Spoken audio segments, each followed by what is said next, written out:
પશુ પક્ષીને સેવા કરી દોડી, કોઈ દુખિયારાની સેવા કરી દોડી ને તો એ સેવા તમારી સાર્થક થઈ જશે.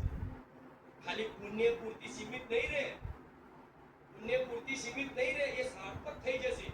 તમારી આવનારી પેઢી માટે તે તમે ભલું બધું કરી શકશો, ભેગું કરી શકશો. એટલે સેવા તે હું સેવા કરું એ અહંકારનો ત્યાગ કરીને કરવી. શું કીધું? હું સેવા કરું છું એ ભાવનાથી નહીં. તમને ખબર છે કે તમારી તાકાત નહીં કે સેવા કરવાની. કેમ કે જો સેવા તમારા બળથી થતી હોત ને તો અજબો રૂપિયા જેની જોડ છે, પણ એને સેવા કરવાનો સમય નહીં. સમય હોય તો એનું મન ચાલતું, એને પૈસા છૂટતા, લોભ લાલચ એટલો છે, પૈસા પ્રત્યેનો પ્રેમ એટલો છે, એ પૈસાનો એટલો ગુલામ છે કે એમ જોડ હોવા છતાંય એ પુણ્ય કરી શકતા, ગાયો માટે સેવા કરી શકતા, પશુ પક્ષીઓ માટે કઈક સેવા કરી શકતા, આવા દુખિયારા જે મનુષ્ય હોય એના માટે સેવા કરી શકતા નથી. સેવા તો એ કરીએ કે જેની પર મારા રામની કૃપા હોય.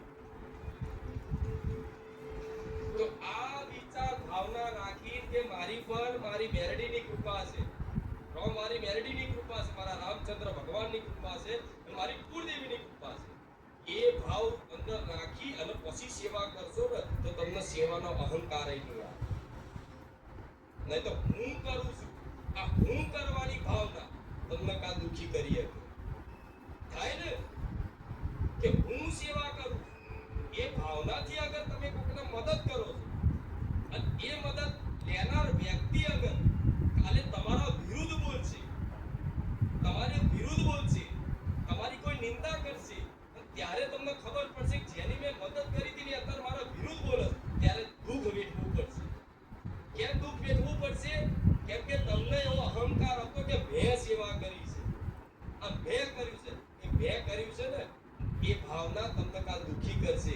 એના માટે દરેક ભક્તોને આ શીખ આલું છું કે સેવા કરો તો આંખો બંધ કરી કરજો કે માં આ તો તારી કૃપાથી કરું છું, મને આ સેવાનો અહંકાર ના આવે કે મેં આટલી સેવા કરી. આ બહુ